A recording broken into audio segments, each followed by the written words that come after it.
Order! Order! You are an incorrigible delinquent at times. Behave yourself, man!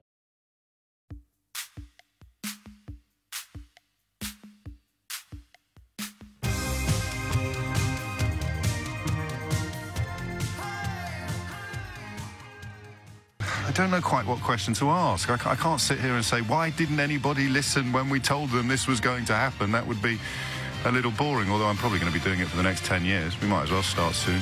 I'm talking, of course, about the utterly unsurprising fact that the M26 is now being prepared for becoming a lorry park. Project Fear! No, it's actually happening. Is that Project Fear, you lost go? No, it's happening. I told you it would happen, and now it is happening. Actually, I didn't tell you it would happen. People working in the sector told you. Oh, they're staged calls, they're actors. No. It's actually happening now. Well done, everybody. 4 minutes after 10 is the time. We will begin, however, with the royal wedding. And we will begin, I think, with a little observation, which I hope doesn't come across as too in-house or industry-friendly. In this game, this line of work, there are few more thankless tasks than canvassing vox pops. Vox pops, which is an abbreviation of the Latin vox populi, meaning the voice of the people, are what we call those little clips that you hear when somebody has been sent out into a crowd or simply into the public space and instructed to stick a microphone under random strangers' noses and ask them questions. It's not something I've ever really had to do. I did most of mine over the phone when I was in newspapers, and it would involve phoning up famous people, trying to get them to comment on a story, and then if you could get someone sufficiently famous to comment on a story, the story would get into the paper. If you couldn't get someone sufficiently famous to comment on a story, the story wouldn't. It's partly why, 5 minutes after 10, I hold Jilly Cooper, the author, in almost unparalleled affection, because usually you'd get quite rude responses, and a lot of people would wonder how the hell you'd got their phone number. Remember this is how old I am. This was in the days before everybody had a mobile. You could get landlines out of Who's Who. So you'd look up Who's Who, ring someone, some old geezer, and he'd say, where the hell did you get my number? You say, I got it out of Who's Who. But often they'd hang up on you. Michael Parkinson was notoriously short of temper and patience when I got through to him on a couple of occasions. Jilly Cooper was always absolutely lovely. So whatever, if she were to sin on an epic scale, I would still defend her to the death, because she was very, very nice to a frightened young gossip columnist with no contacts. But I digress, because as I was listening to Nick's show this morning and Lucy Hoff's reports from Windsor, I heard what I think might be the finest vox pop in the history of vox pops. It was recorded by our colleague Chris Gold, who bows to few people in his affection and admiration for matters royal, but he managed to stumble upon a fella who I don't think anyone could describe as a royal enthusiast. And this, I just got to be up there as the finest vox pop ever. Well, until about a week and a half ago, I didn't know who Eugene was, and I actually thought it was a bloke. He speaks of Her Royal Highness Princess Eugenie. That's just absolutely beautiful. I don't know how Chris dealt with that. I don't know whether he got the giggles. I don't know whether he challenged that fellow to a duel in order to defend Princess Eugenie's honour, or whether he possibly didn't even notice the sheer quality that he'd managed to stumble over. But I digress. Well, I sort of digress. We are going to talk about the royal wedding, but I kind of struggled a bit with this, because she's a perfectly... I've no idea whether she's nice or not, but she seems a perfectly pleasant young woman. And to have your wedding day turned into an issue of controversy or what have you is a little odd. I don't quite understand why all these showbiz characters are turning up at her wedding. Did someone tell me Demi Moore was there? Did someone say Demi Moore? What's Demi Moore doing at this wedding? I think I've just seen Robbie Williams arrive as well. The husband is, I think, it says he's a drinks executive. He works for George Clooney's tequila company. Whether or not you consider it to be social progress, that you no longer need to have a title and a military record to marry into the royal family, I do not know. And then you've got the... and this is where things go a little bit weird, because I was reading another story this morning that introduced me to the concept of a so-called food desert. This is not a phrase that I had heard before. A food desert is a neighbourhood where poverty, poor public transport and a dearth of big supermarkets severely limits access to affordable fresh fruit and vegetables. Just think about that for a minute. It's a food desert because you've got very little money, the public transport provision is very poor, and the only shops are essentially convenience stores and corner shops that don't stock routinely large quantities of fresh fruit and vegetables because they're perishable. And you know, also you have the issue of chicken and egg when it comes to supply and demand. How many people in Britain, according to this research, do you think are living in a so-called food desert? They reckon more than 1 million people living in areas where they're almost trapped in poor health. Nearly 1 in 10 of the country's most economically deprived areas are food deserts. This is a study published today. And you know how my mind works sometimes in very odd ways. So I was trying to work out how we were going to talk about the royal wedding today. And I'm mellowing as I get older. I think I used to be quite cross about the royal family. I like the Queen. I think it'd be hard not to like the Queen. But equally, when I hear about how hard-working she is and things like that, there is a little bit of me that thinks, well, you know, she's not scrubbing toilet floors, is she? She cuts the odd ribbon. But she seems to have been a very good queen in the context of whatever it is that queens are supposed to do. And I don't like unearned privilege. You know I don't. I think being opposed to inherited wealth is a little bit naive, but I think it's fair to say that unearned privilege... You look at someone like Prince Andrew, for example, albeit, of course, that he served the country during the Falklands War, he flew helicopters. And there's just...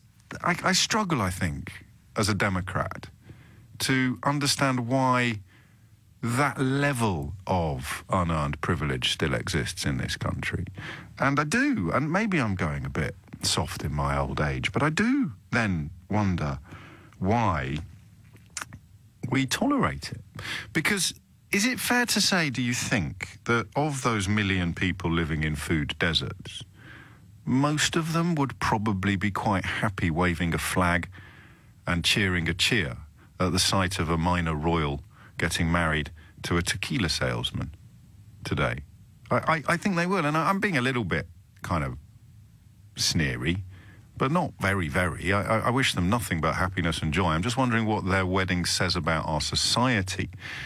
It's a succession of sort of pop stars and Hollywood figures turning up to attend the wedding of a woman whose celebrity is based upon the fact that her father is distantly in line to the throne. And I don't really understand why we put up with it, actually. So what am I asking you? I can't really ask you to be my therapist. I try and limit that to once or twice a month. Because I was sort of wondering, why am I mellowing as I get older? And inequality seems to be getting worse. It's all going a bit... Do you know what I'm thinking at the moment? It's all going a little bit Hunger Games. I've been knocking around in Kensington and Chelsea a bit lately, which is my old stamping ground from when I was very young, when I was first in London. And I could afford to live there. I couldn't afford to live there now, not by any stretch of the imagination. And it's almost like another country. It's almost separate from the rest of society. I'm talking about the kind of really smart areas. You were to go into Knightsbridge, you'd experience similar. It's almost as if these people are not citizens of the country that we inhabit. They're citizens of a sort of international, super rich society. And you see the cars, for example, that draw crowds in some corners of the royal borough. And it's beyond the reach of all of us. It wasn't beyond the reach of all of us when I was in my early 20s. You know, if you did very well in the media, for example, you could realistically have expected to get a foot in the door of some of the most prestigious postcodes in the country. That you can't now. Well, one of them, there's a penthouse on Knightsbridge that's just gone for 160 million quid. And I know I'm possibly overreaching myself a bit this morning, but I think the reason why we put up with that must be linked to the fact that today the peasants will be cheering a tequila salesman marrying the daughter of a minor royal. 0345 6060 is the number to call if you want to join in.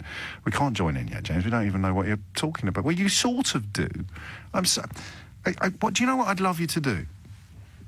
I'd love you to tell me why you think... Let's use these million people living in food deserts. Let's use them fictionally, theoretically rather than fictionally. So we'll posit their existence, right? It's a million people living in food deserts. I'm going to speculate that most of them would describe themselves as fans of the royal family. We see this is the weird bit where we see it almost conflate with patriotism. So today they're spending millions of pounds to allow a princess, a word that really shouldn't exist anymore outside of Disney films, should it? To allow what does princess mean? Why is she a princess? Why isn't your daughter a princess? Just an accident. So we're spending millions of pounds to watch Robbie Williams, Pixie Geldof, Kate Moss and Tracy Emin attend a church service where a woman whose entire celebrity or public profile is dependent upon an accident of birth is marrying a man who used to run a nightclub. And I think it's fair to say that of these million people living in food deserts, most of them would, given the opportunity, wave a flag and raise a cheer. And I sort of only relatively recently come to appreciate just how endemic in British society the doff cap, tug, forelock mentality is. I was raised entirely differently from this. I was raised by my mum and dad to believe that there was no door through which I could not pass. There was no job to which I could not aspire. You can do anything. You are the Lizard King. Sorry, bit of a Jim Morrison distraction there. And I thought everyone got raised like that.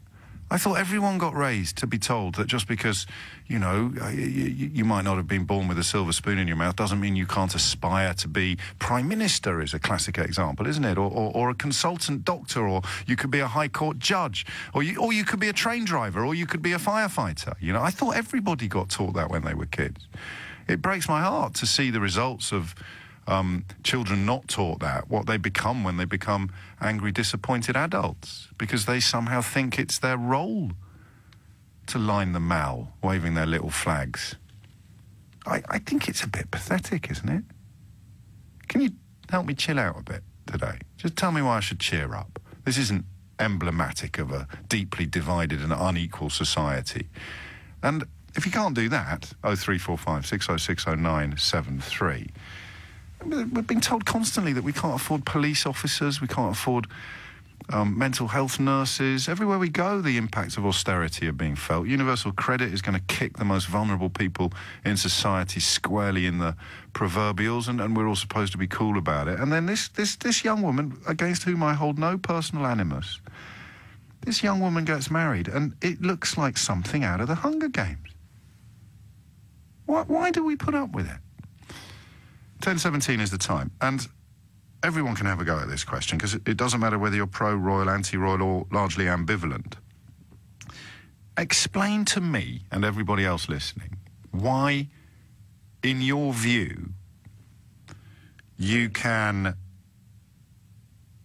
you can understand how these people living in so-called food deserts would describe themselves as royalists, would wave their flags and cheer hurrah, given the chance, not just at the Queen or Prince William, but also at this young woman whose claim to fame is being the daughter of Prince Andrew. 0345 6060 Is it cognitive dissonance on a huge national scale, this? The idea that we know it's rancid and wrong and rotten, but everybody likes a party.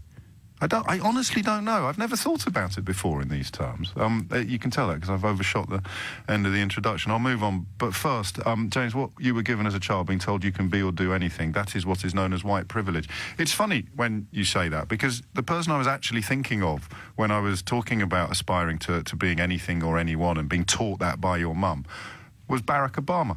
But there you go. It's 10:18. Where I'm just wondering why we put up with it. Not so much we, but if you were confined to a so-called food desert, a neighbourhood in the UK where over 1 million people live and where poverty, poor public transport and a dearth of big supermarkets conspire to severely limit access to affordable fresh fruit and vegetables, And yet, I think you'd agree with me when I say most of the people who live there would probably wave a flag and raise a cheer today as Princess Eugenie marries a tequila salesman.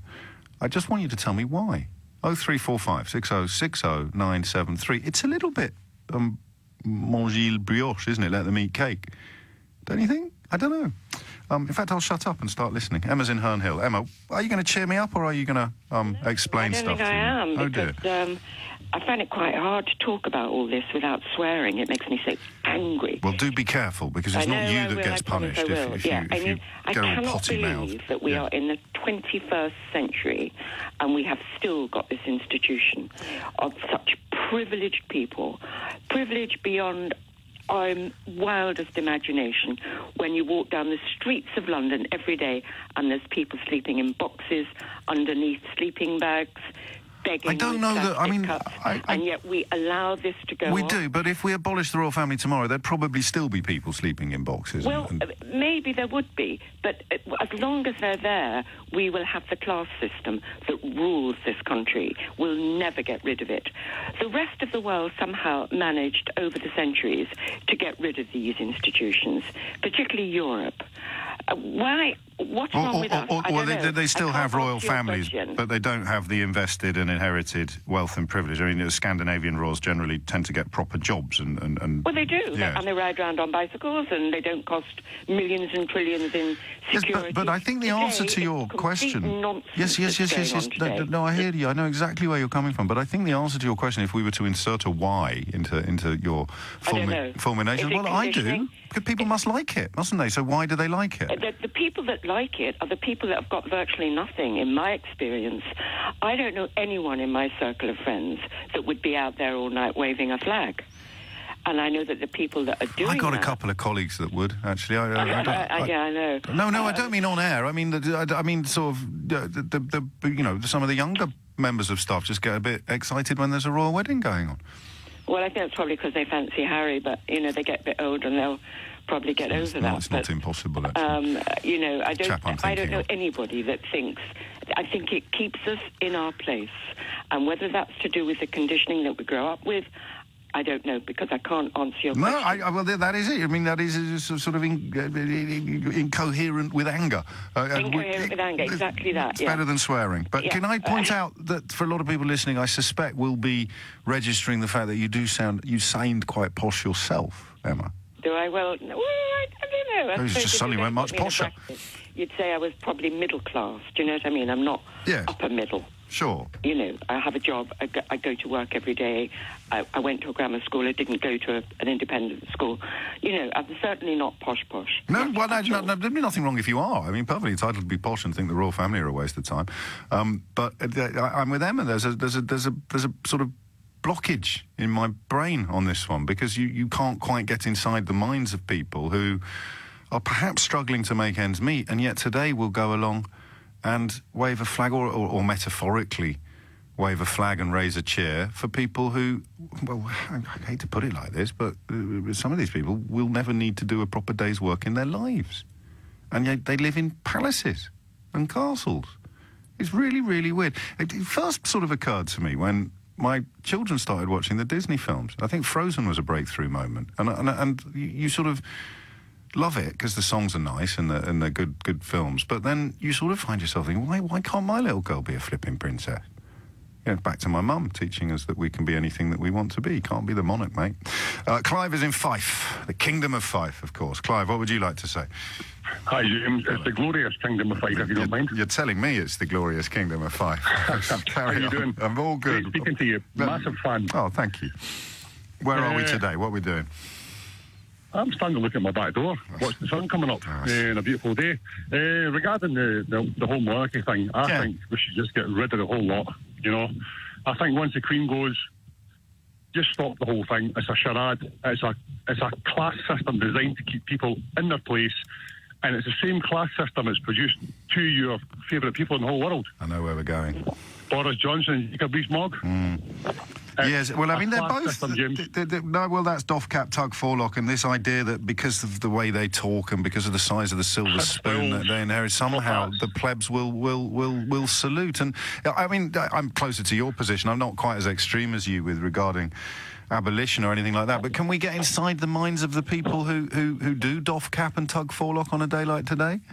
James, working class people are struggling. Your last caller nailed it. Yeah. I don't even know why I bother calling, to be honest. She just nailed exactly why. Working class people in this country are being screwed by the establishment on a daily basis, and they're still willing to celebrate some menial royal getting married at the taxpayers' expense. It's going to cost £2 million. Why? But why? Why are they? No, James, it's just bred into people. You know, people don't... But we grew up in the same country. You, me and the last lady, we all grew up in the same country. Emma, in Herne Hill. But maybe we're a wee bit more enlightened. Well, and then we're back in that. We're back in the sneering metropolitan liberal elite territory now, aren't we? Saying that we're just cleverer than the rest of them. Working class. I know, but I'm telling you what you'll get called by people who don't understand the complexities of your argument. It's bred into people. Some people love the Queen. Some people don't like the Queen. Some people like Rangers Football Club. Some people like Celtic Football Club, blah, blah, blah. It's bred into people since we're born, man. She just got me saying aye. This is ridiculous. It's like when I talk to Australian people, my accent. There, like. Hey! have a great weekend, Clive. Mind how you go. And every time you said bread, talking about it being bred into people, that phrase, of course, because I've mentioned the Hunger Games. Is Panem in the Hunger Games, is that where Katniss lives, or is that the central city where all the rich people live? I think Panem is where Katniss lives. They provide the bread for the rich. But anyway, if you haven't read The Hunger Games, this isn't really going to be buttering many parsnips with you, is it? But Panem is, of course, the Latin word for bread. And when the Roman thinkers addressed the great question of why the plebs put up with such epic inequality, essentially sort of facing starvation diets in some corners of Rome, while emperors were marrying their horses and living in unparalleled luxury. The phrase that was it Suetonius? I think it was Suetonius. Panem et circenses, bread and circuses. The argument was that the plebs, if you throw them enough bread and circuses to entertain them, then you can carry on robbing them blind. Is that what today is? Royal wedding? Panem et circenses? Or if I'm upsetting you, I've been quite measured. I'm trying not to offend anyone because I want to learn today. Then explain to me why you think somebody who is struggling to make ends meet will today be celebrating the marriage of a dilettante to a tequila salesman. It's 10:30. Well, until about a week and a half ago, I didn't know who Eugene was, and I actually thought it was a bloke. That, for me, will always be the echo of today's royal wedding. We're tackling rather more serious matters. Just wondering, really, why? As we learned today in one newspaper that more than 1 million people in the UK live in so-called food deserts. I am wondering why many of them would happily be cheering Princess Eugenie and her soon-to-be husband today, despite themselves being on Struggle Street. It's really, really weird. Gary in Edinburgh, this depresses me slightly, mate, to be honest with you. Getting a lot of calls and messages from Scotland, which is fantastic. I might move there. Hierarchy is an innate human trait. Like you, I've morphed a tad and now accept the royals as some people need it. The Russians killed the Tsar, but once their Marxist fantasy dissolved, they now crave a new king, i.e. Vladimir Putin. Yeah, there's something in that, actually. I guess you could probably rationalise or justify the heredity when embodied in somebody like the Queen, someone who understands the importance of not overreaching themselves, as opposed to the kind of person who would probably rise to the top of society if we didn't have a monarchy. And you'd probably, in these very shallow, materialistic, doff-capping, forelock-tugging times, you end up with someone like Donald Trump. I don't think anyone on the planet would swap the Queen for Donald Trump. Well, no, I can't say things like that anymore. Alan's in St Albans. Alan, what would you like to say? Oh, hi, James. I'm a big fan of the show. Everyone's saying that at the moment, and it's very kind and nice, but it's not necessary. Well, okay, it means I get more time to listen to you. On the radio, that's why. In all the panoply of radio stations, there's one at least that's talking sense. I think the whole thing comes down to provincialism. I'm an ex-public school boy of a privileged class. I lived in London, and I moved out to the provinces to educate my children because the schools were bad. Yep. And I came across a wave of flag-waving, patriotic, keep the blacks out, going back 30 years kind of love thy neighbour attitudes among people who have absolutely nothing. And I think that I honestly think that they look up to the metropolitan elite. They're brought up that way, and in some way the royals represent that. And we've misused metropolitan elite, I think, because they hate the people you describe. I mean, they hate the metropolitan elite when the metropolitan elite are doing things like, you know, preaching tolerance and diversity and multiculturalism. No, not that exactly. You mean the real elite, the actual royals. The real elite. What Paul Simon calls the loose affiliation of millionaires and billionaires. You know, those people, the less they have out here, the more fervent they are. Why, Alan? Why? What? I do not understand it. The richer the people are, the less fervent they are, and the less they believe in the claptrap of royalist supremacy. Why, though? Actually, I think I recognise your description. I mean, neither of us could prove it beyond doubt, but I recognise what you describe, and I can't think why.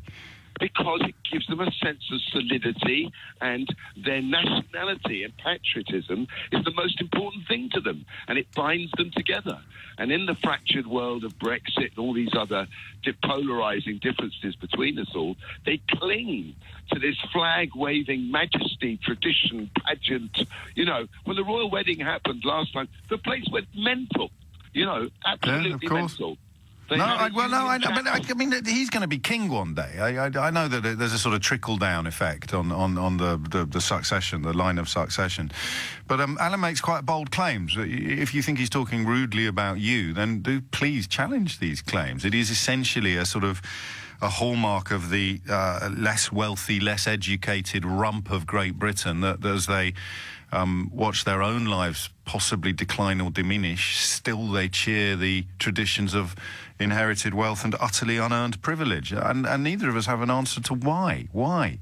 David thinks he does. This is pretty powerful stuff. I haven't seen this before, and I have no idea where it comes from. The 16 Principles for Mass Indoctrination. Are you ready? Number 1, start when they're young. Okay. Number 2, create the illusion of political freedom. Yeah, okay. Number 3, use simplistic stereotypes to sway public opinion. Metropolitan elite. Mix facts with lies. The M26 is not going to be turned into a lorry park anytime soon. They need us more than we need them. The German car industry won't let Brexit happen. A big lie is more convincing than a small lie. Donald Trump has just suggested that Hillary Clinton colluded with the Russians during the presidential election in America. Give the masses bread and circuses. There you go. Panem et circenses. Suetonius. It's probably not Suetonius. The smugger I get on stuff like this, the bigger, the harder I fall. To keep them well-fed and distracted. But these people well, I suppose they might be full. There's an interesting definition of well-fed. Bread is not exactly what you would call a healthy diet. Simplify complex issues by portraying them as dichotomies. Eliminate nuance. That's what we mean by football teams, isn't it? You pick a side and you stick to it. That is a dichotomy has been created. Either you're with me or you're against me. Spread propaganda by all means possible. Daily Mail. Ostracize dissident voices through ridicule or defamation. Crush the saboteurs. Enemies of the people. Our Remainer universities. Faith in the correctness of a religion or ideology is more powerful than force. The reason Brexit isn't working is because people like you don't believe in it enough. You need to believe in Brexit to make it happen. Manipulate history records to support your religion or ideology. Well, we kind of talked to that a bit yesterday, although I wouldn't say we'd necessarily gone that far. Control different sides of the same debate and you control the outcome. Beginning to lose me now. 13, the masses are less swayed by reason than by stirring their emotions. Well, that's tabloid journalism in a nutshell. Drive the opposition in a corner. When they fight back, act like a victim. Donald Trump. Melania Trump claiming yesterday to be the most bullied person in the world. Label all non-conformist behaviour as pathological and promote cures for them. Wow. And use rituals and mass events to keep people occupied and strengthen their faith. Today is a ritual and a mass event. But it's not obviously designed to strengthen people's faith in Brexit. It's designed to strengthen people's faith in, what, Britain? Britishness? I mean, most of the country's still owned by people descended from the Normans that came over with William the Conqueror and got rewarded when he carved up the country and dished it out to his favourite nobles and soldiers. Oh, I don't know. Covering a lot of ground today. Hayley's in New Malden. Hayley, what do you think? Hi, James. Hello. I'm so glad you're talking about this morning because I've been hearing it on the news reports and absolutely sitting here seething because I can't stand the royal family. No, it's an odd one, all isn't the it? concepts you've talked about. Yes. But as to your question to why, I think perhaps some part of this could be that, let's face it, the royal family, they don't really have a function anymore. They don't do anything, obviously, in terms of ruling the country or, you know, making any decisions and so on the way that they used to. To me, they're just celebrities really now. That's all they are, and that's why I think that there's this kind of, when people are interested in their wedding and all this kind of stuff, it's just the same sort of celebrity culture. I have this vision of kind of people who like read Heat magazine and OK magazine and think it's really interesting and amazing to aspire to these people. I who think are, you're probably right, and they've hereditized celebrity now because Princess Eugenie is, I mean, very, very, very far down the pecking order in the great scheme of things. But that doesn't matter because you see the covers. I see these magazines that you refer to when I'm queuing in Budgeons occasionally, Hayley. And, and I have no idea who any of these people are on the cover. And I'm not being like a High Court judge saying, what is the Beatles? I'm pretty well versed in popular culture. I could bore for England on the subject of why Taylor Swift is a magnificent human being. I know my way around. But the people in these magazines now, I have no idea genuinely no idea who they are. And so I guess the royal family is in a world of increasingly vacuous and shallow celebrity. At least they've got credentials. Yes, that's true. My husband sat here and said exactly the same thing as your amazing Vox Pop clip. He sat here this morning and said, who's Princess Eugenie? Because, you know, he just has no interest or idea who they even were. And he was sitting here absolutely flabbergasted that there was a news report and Robbie Williams. You know, I guess the thing is, like, me and my husband will sit here and say, Robbie Williams is in attendance.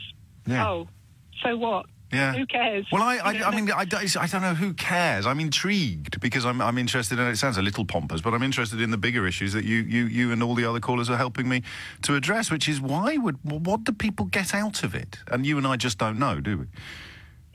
We can't understand because we have no interest in picking up an OK magazine or a Heat magazine or something of that nature. But I used to be a gossip columnist, Hayley. Don't tar me with your heavyweight intellectual brush. I can be as shallow as the rest of them when the occasion demands.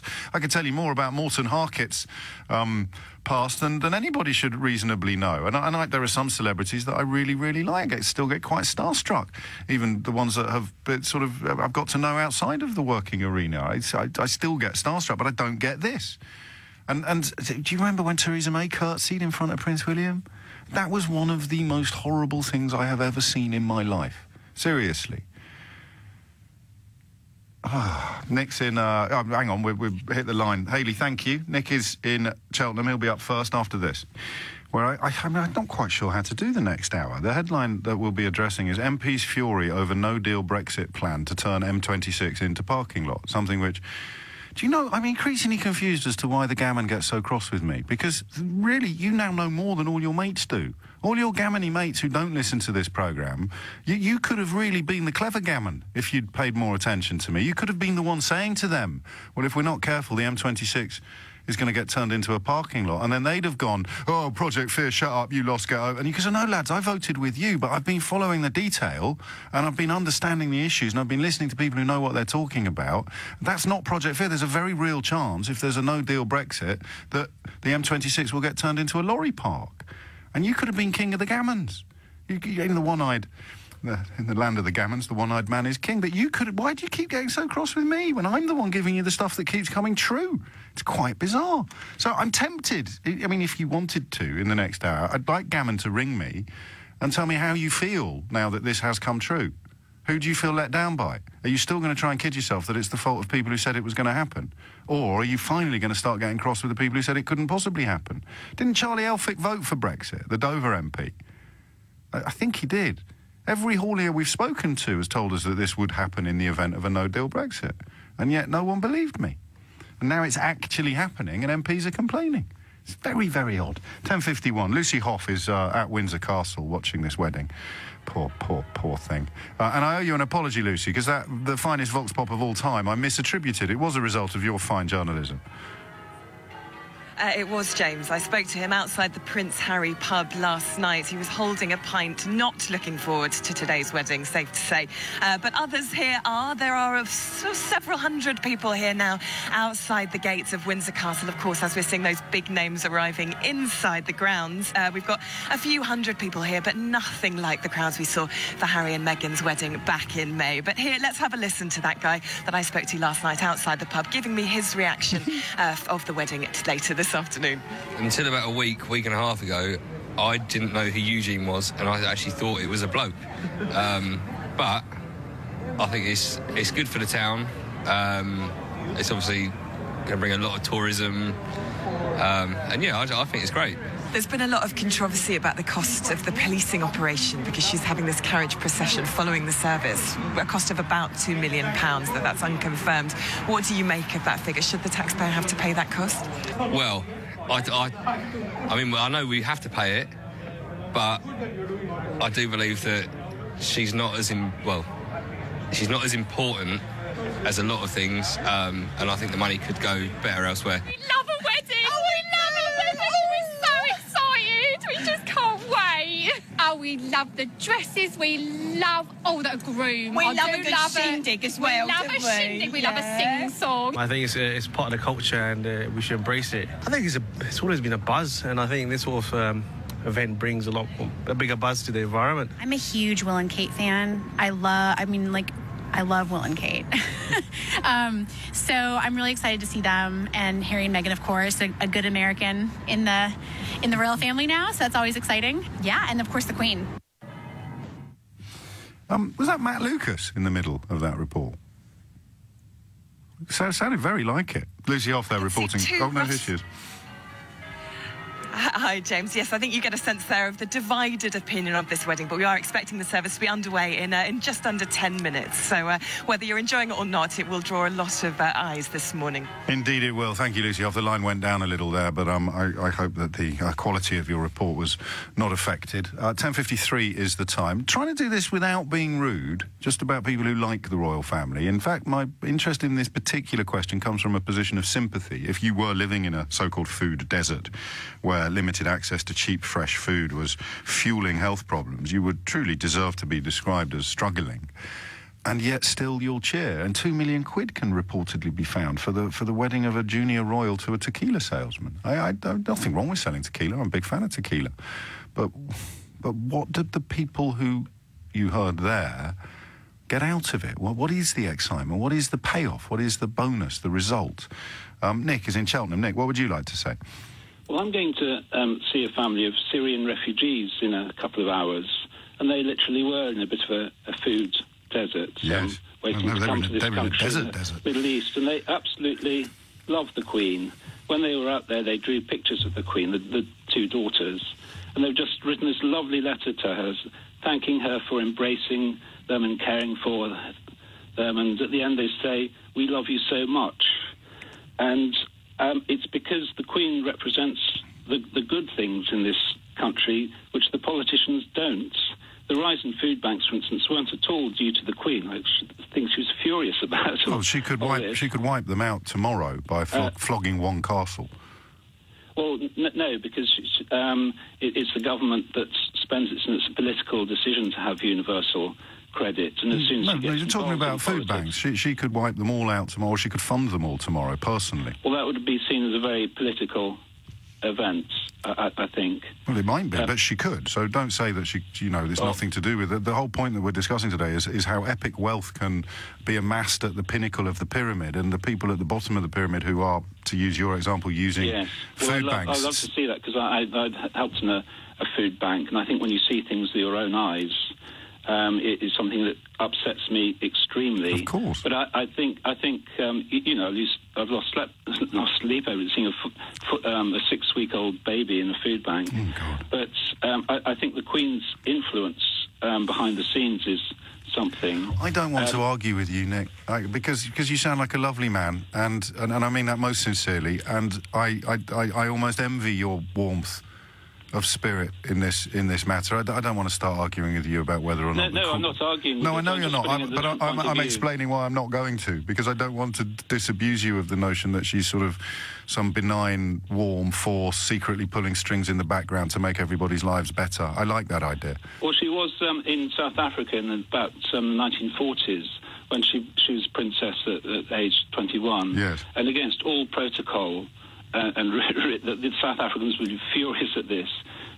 There were some children with leprosy, black children, girl guides, and they were put in this bus, 100 yards away or so, and she actually strode over to greet them. And many decades later, Princess Diana arguably did something similar for people with HIV, but as I say, I'm not. You're too nice to argue with. I like your worldview. I don't agree with it, but I'm not going to argue with you. 10:57 is the time. Have a great weekend, Nick. Tony is in Windsor, appropriately enough. What can you see out of your window, Tony?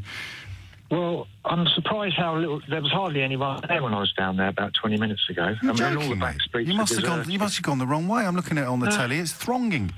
No, I mean, it's about the similar amount that's there now that maybe in the summer changing in the guard. It's only a few hundred people there. So it's the world's media that is magnifying the importance of the occasion. I think it is. It's been overblown. There's a heck of a lot of police in the back streets, really twiddling their thumbs, looking around, chatting with each other.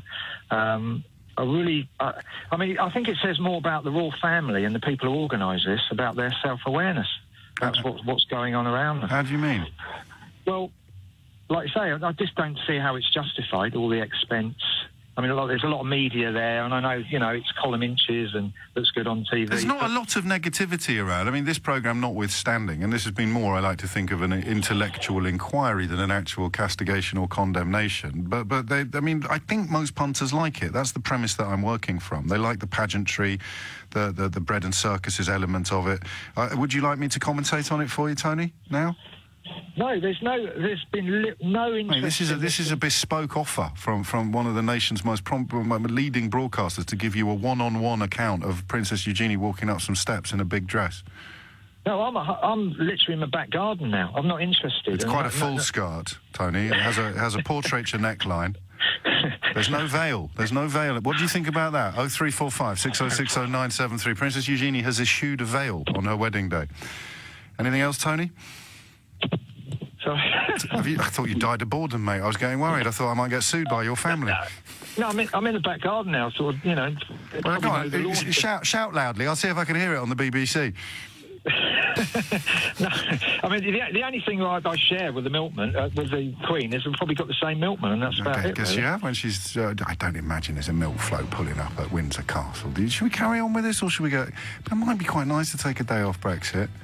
Do you know what I'm going to do? I'm having a weird outbreak of equanimity today. I let the chap in Cheltenham go without tearing a strip off him. I'm going to let my colleagues decide whether or not we carry on with this, or whether or not we move on to the prediction that has now come true. Because I don't think Gammon's going to ring me. Is Gammon going to ring me and tell me and say sorry for not believing you when I told you the M26 would be closed and turned into a lorry park, and you said, shut up, get over it, or something? Yeah, we'll see. Let's free up one phone line for the Gammon.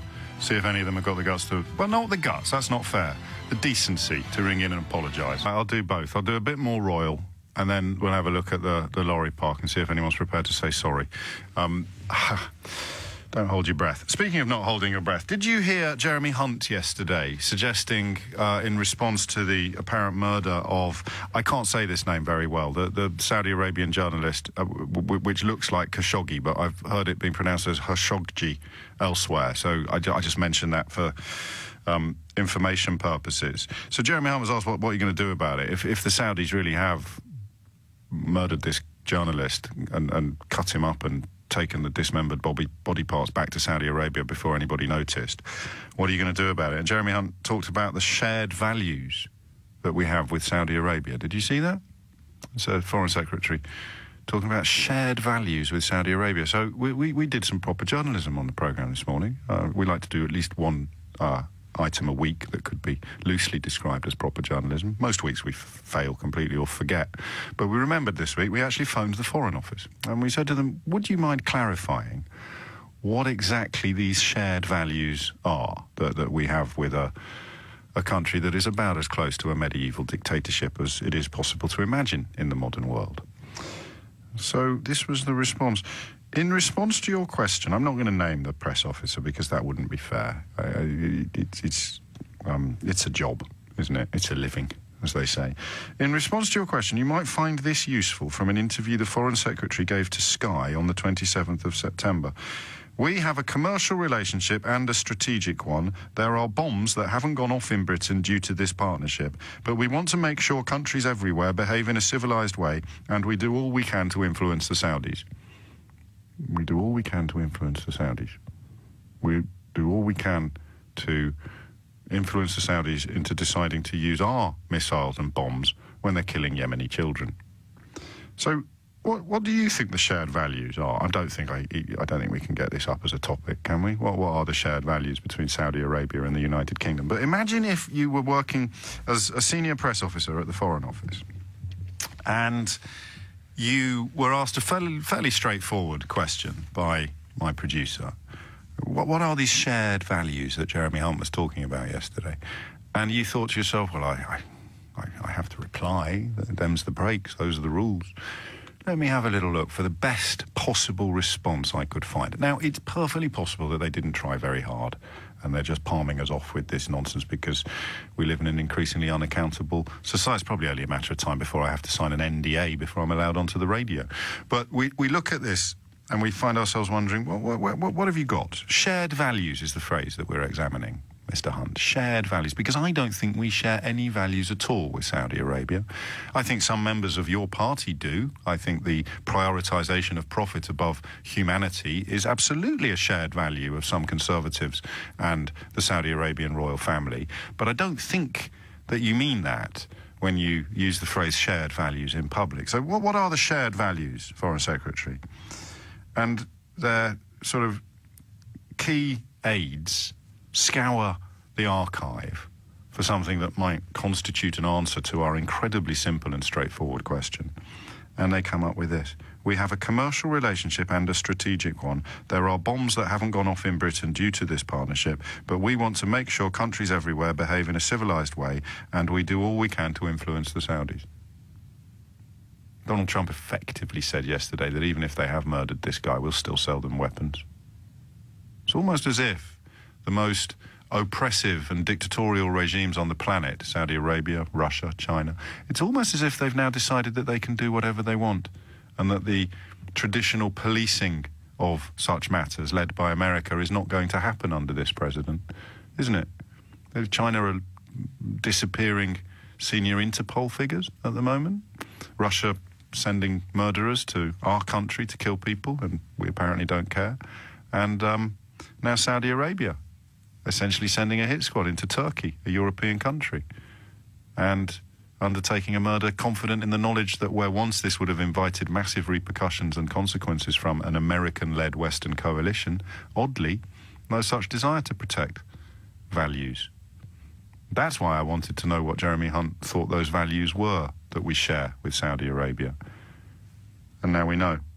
We have a commercial relationship and a strategic one. There are bombs that haven't gone off in Britain due to this partnership, but we want to make sure countries everywhere behave in a civilised way. Oh, and we do all we can to influence the Saudis. Well, you're not doing a very good job, Jeremy. 8 minutes after 11 is the time. I'll let you know if we get any further information from the Foreign Office with regard to what the Foreign Secretary believes the shared values that we have with a country that routinely locks up journalists and executes people for even quite minor transgressions. I think are women allowed to drive cars now? They'll be voting before you know it. Let's get back to the question of why people... Well, listen to this. Here's a really good example. And I've got nothing but warmth and affection for these women. I think they are women. I flirted with the notion that it might be Matt Lucas and David Walliams trying out the new series of Little Britain. But Lucy Hoff assures me that they're real. Love a wedding! Oh, we love a wedding! Oh, we're so excited! We just can't wait! Oh, we love the dresses. We love, the groom. We love a good shindig as well, We love a shindig. We love a sing-song. Oh, lovely. And if you were to speculate, I hope that those two women are very, very well off and financially very, very comfortable. But let's imagine that they're not. Let's imagine that, you know, they're a bit close to the breadline, like more and more families in this country are. Why do we celebrate utterly undeserved, unearned, inherited wealth and privilege in this way? What do they get out of it? And if you are one of the they, I promise to be gentle with you. 0345 6060 973. Mike's in Holt. Mike, what have you got? Good morning, sir. Having just listened to what you've said, I would like to answer, address the question you've just raised, but I'll go back to the point I contacted you about. Yes, go on. Royal family. Think of them as a luxury brand. Yeah. Right? Now, luxury brands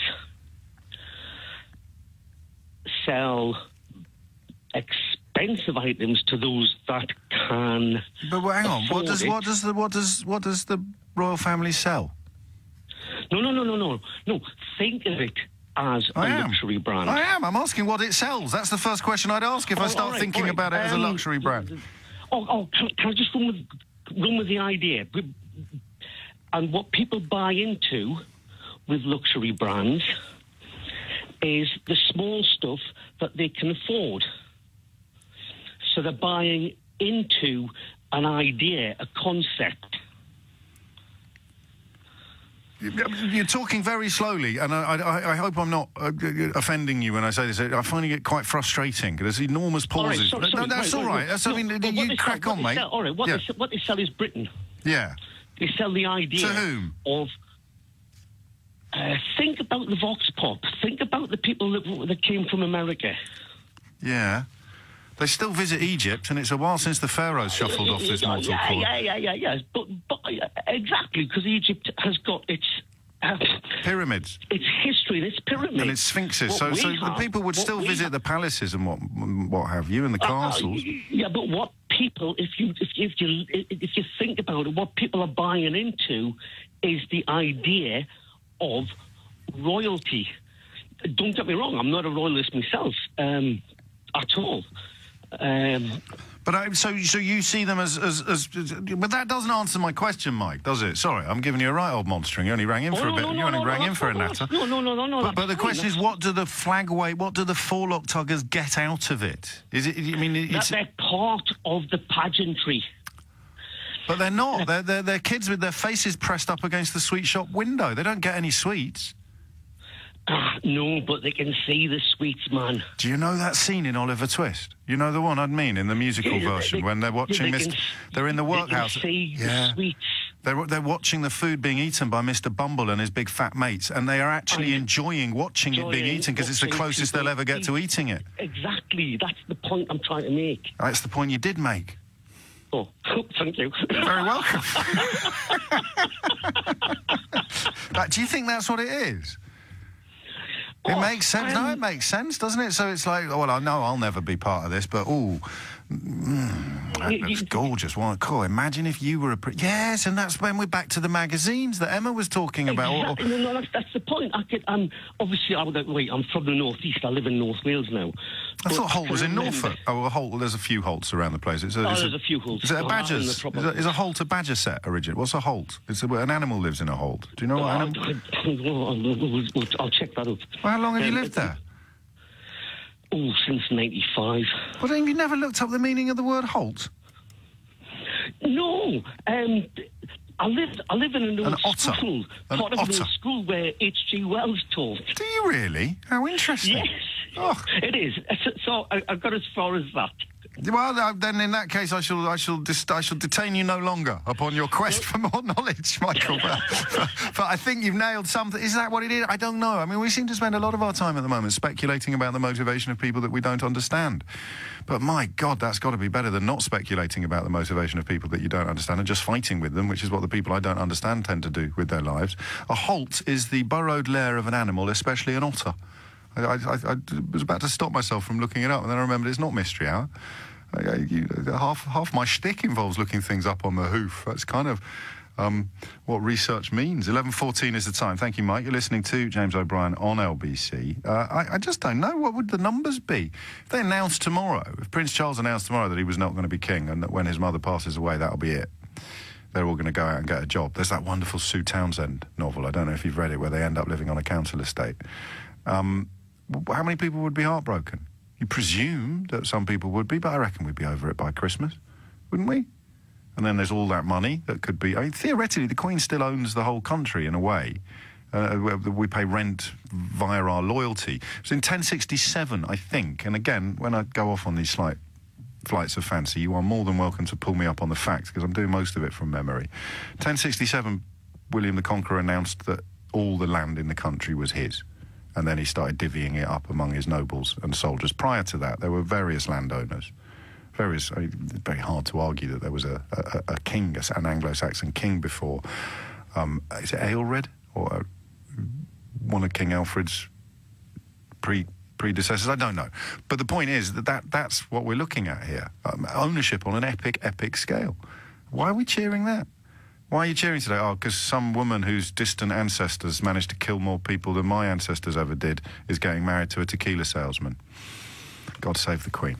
You know that in Saudi Arabia, adulterers are stoned to death. In Britain, we make them foreign secretary. So I'm still wondering what it is Jeremy Hunt sees as the shared values between the United Kingdom and Saudi Arabia. Any word? Have they got back in touch yet? No? Well, just ask them if that's one of the shared values, will you? Does Jeremy Hunt think we should be stoning adulterers like his predecessor in the Foreign Office? Don't. They'll never take your calls again. 19 minutes after 11 is the time. Why? A lot of you sending me the word lottery, and I couldn't work out why, but I think the last caller, Michael in Holt, the one in North Wales, not the one in Norfolk, he got something there, didn't he? You buy a lottery ticket because it takes your mind off things. I've said to you, I think the lottery ticket is the best value that you can spend if you're not hungry or cold and you've got a couple of quid in your pocket. It's pretty much the best value thing that you can buy as a lottery ticket, because you get to spend 10 or more minutes just fondly imagining what you'd do if you had millions and millions of pounds in the bank. And if you're financially comfortable, it's still very good value, because you could sort of imagine buying your mum a helicopter or something like that, or buying something stupid that would just be really funny. Or you could imagine buying 10 houses for homeless people, or you could imagine... Do you see what I mean? It's really good value, a lottery ticket. Is there something similar going on with the royal wedding in that it just allows you to imagine a different life, so that the argument that you're like a child with you... There's an amazing picture from Wigan that was... I don't know whether it accompanied George Orwell's research, but when he wrote Road to Wigan Pier, looking at poverty in Britain, there's an amazing picture of a woman looking through a bakery window with an almost transfixed expression on her face. She obviously couldn't afford to go in and buy anything, but she was getting some sort of vicarious pleasure out of simply looking at the food. And Mike's call put me in mind of that wonderful scene in Oliver, where the kids in the workhouse have got they're spying on the grown-ups eating gooses and fat joints of beef and lamb and roast potatoes and gravy and all this food, and they eat gruel. They have thin gruel. It's all they ever get, but they somehow salivate while watching other people eat the food. Is that a little bit of what we're seeing today at the royal wedding? Is a sort of vicarious thrill, because deep down we'd all love to be kings and queens and princesses, or Robbie Williams, or whatever it may be, and this is the closest we'll ever go. I don't know. John's in Madrid. John, what have you got? Oh, hi. Hello, yeah, John. to answer your question clearly, James, thanks a lot. The flag waving is really self-medication with the prospect of Brexit. Oh, mate, my tea just went up my nose. Self-medication, that's a lovely phrase to describe it. Yes. It's really self-medication. I mean, I'm in Madrid. I'm actually at a massive conference, and I've been bombarded with Germans and Swedes saying, why on earth are you leaving the EU? And I'm saying, well, yeah, I don't know. And I said, to be honest, no one talk about no one. I'm so gutted because I voted out. But John! I know, but I'm one of the gutted people that voted out, because honestly, all I saw was Farage and Brand on TV shouting at each other about immigration. No one spoke about the Irish border. I wish somebody had really pushed that, but of course that's not sexy. Nobody wants to talk about the Irish border. It's not a sexy subject, but actually it's the one thing that's causing chaos. Well, do you know what we all should have done, and I'm guilty of this as well? We should have all asked an Eastern European from one of the countries that was recently accepted into the... While the character you mentioned was banging on about people talking foreign on trains without mentioning that his own children do to their German mum, what we should have done was go and ask a Romanian, what were the borders like between your country and the European Union before you joined? I have a Bulgarian friend. I said to him, what were the borders like before Bulgaria joined the European Union? And he would say to me, now, 2.5 years late, well, you'd routinely have queues that were 10 kilometres long at the border. Queues of lorries 10, 20 kilometres long at the border. And they've said that to us. And he said, well, how do you know? I said, well, because we used to be out of the European Union. And there were 10 and 20 kilometre queues at the border, and now we're in the European Union and there aren't. So we're leaving the European Union. We currently have really nice borders, really easy borders, where trade happens frictionlessly. And what's going to happen when we leave? Well, you're going to have 20-kilometre queues, which is why the M26 is currently shut at night as they prepare to turn it into a car park. And it's all your fault, right, John. It's all your fault. It is. I've had to apologise profusely to my sister, who was a passionate Remainer, and she's actually applying for Polish passports for my nephews. Oh boy! Actually because she's looking at Polish heritage from her American husband, and she's deadly serious. Good grief! A lot of people are. Here's the interesting thing. She's a lawyer. She's a high-flying lawyer. And she's considering changing citizenship to retain her global mobility. Yeah. I like talking to people like you, because the people that persuaded you to vote to leave, they think that I condescend to you. They think that I will call you a racist, or I'll call you thick, or I'll call you stupid, because they have to convince themselves that they are still right. Of course, you're none of those things, because you've realised you were wrong. And this is the point at which I say that the distinction between the people who were selling the snake oil and the people who sadly swallowed it is absolutely crucial. So you'll get no beef with me, John. You'll get no beef or criticism from me. Thanks a lot. But, I mean, I just... Well, my big point is, why did no one talk about Ireland in all the debates? All the debates, I can't remember a single debate about the Irish border. We're supposed to be talking about the royal family. I promised people I was going to take half an hour off Brexit. Oh, that's just... Yeah, the royal family is just basically self-medication to escape reality. When it's all over and people suddenly find, oh dear, we've just hit a wall, and I mean, actually, you know, and things go to peas, the pound suddenly goes AWOL. Then we get back to reality, but escape. So the royal family will become even more important as the dystopian reality of post-Brexit Britain begins to bite, and we edge ever closer towards becoming a cross between the Hunger Games and the Handmaid's Tale. Thanks, John. Have a great weekend. Enjoy your paella over in Madrid. 25 minutes after 11 is the time. You're listening to James O'Brien on LBC. Beth is in Hertford. Beth, what would you like to say? Oh, hi there. Hello. I also scratch my head and wonder why people will make such a fuss over these kind of lackluster royals. And all I can think is that it goes back to some kind of primeval thing hardwired into our DNA, whereby belonging to a group, a powerful group, increases our own sense of survival. And so there's some kind of... Because you often hear, even on your news report earlier, there was someone interviewed that said, I love the royals, I'm proud to be British. Yes. And somehow that conflating with worshipping this family, extended family, and being British, somehow they've conflated that in their minds. And I think it's because the gold carriages and the fact that right across the world these weddings are seen adds to this vicarious sense of superiority somehow, and that does have echoes. And God forbid I should bring up Brexit again, because I know you wanted to stay away from that. I don't really. To me, there were echoes of that when I heard people speak during the whole decision process for Brexit, to do with nationalism and Britishness and being British again. And believing in something, believing in... I mean, this ludicrous notion that you can change economic policy by wishing hard enough. It's Peter Pan politics, but it does seem to have a hold on people who should know a lot better, and it is easier to identify on a day like today. Amazingly, we know people who do understand the economics and still voted to leave, and it was because their sense of patriotism overrode their logic, in my view. I mean, they would disagree with me, but now... patriotism in the Dr. Johnson sense of the last refuge of a scoundrel, not proper patriotism, because patriotism is protecting your country. You can be proud to be British without wanting to hark back to the empire-type mentality. And I think... For me personally, I'm a big environmentalist, and I think globalization has happened. Us harking back to some old Enid Blyton-styled version of England. Yes. It's kind of, the horse is bolted, and what we need to do now is work as a human race to protect the planet. And there's so many more human beings being added each year. And so we do need to accept globalization has happened, and we have lost something. It's a shame that, you know, high streets are now filled with these brands that are, you know, have no personality and don't represent the local environment. Homogeneousness. Is that homogeneity? What's the word? It's a shame. Yes, it's a shame. And you go to any high street now and having, you know, lovely little local shops provided by local people is a scarcity. And it's sad. But yes, but it's rapacious capitalism that has created this, not immigration. You're absolutely right. People barking up the wrong tree on an industrial scale, and that notion of patriotism somehow being enacted by doing something that's going to make the country less safe and poorer.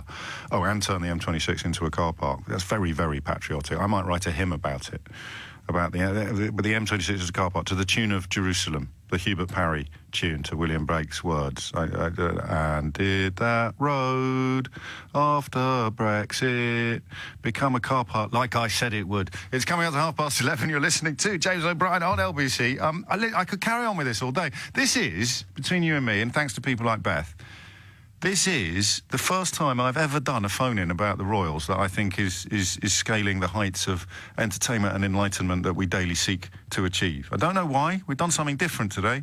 We got it right. And frankly, I can't believe it. It must be a fluke. I mentioned that because glancing at my screen, I could comfortably carry on with this until at least halfway through Eddie Mair's show later this afternoon. Whether we will or not, I frankly doubt, because I do want to talk about the M26 being turned into a lorry park, and I do want to very, very quietly whisper "I told you so" into the most gammony of ears, but I do also recognise that it's probably a pointless exercise, because for every John in Madrid who simply and calmly, and to the annoyance of some people, recognises the scale of his error, there are still hundreds and hundreds of people with their eyes firmly shut, their fingers wedged in their ears, who I would love to know how you rationalise this. Because you remember how shocked we were the first time someone rang in and said, "No, I knew we were going to be poorer, James. I knew it." And I said, "But all the people that you voted for said you were going to be better off." "No, I knew it. Short-term economic." You remember when that became a thing? And then there was that survey saying, "Would you be comfortable if your children or if you lost your job?" And people rang and said, "No, that would be fine. It's a small price to pay for sovereignty." And then I say, "What does sovereignty mean?" And they don't know, and everything goes viral, and how we laughed. And then you get that next stage, which is, "No, we knew that this would happen, and we knew that that would happen." Do you think anyone will ring me with a straight face and say they definitely voted for the M26 to be turned into a lorry park? Find out after this. We move on now to something completely different. A story that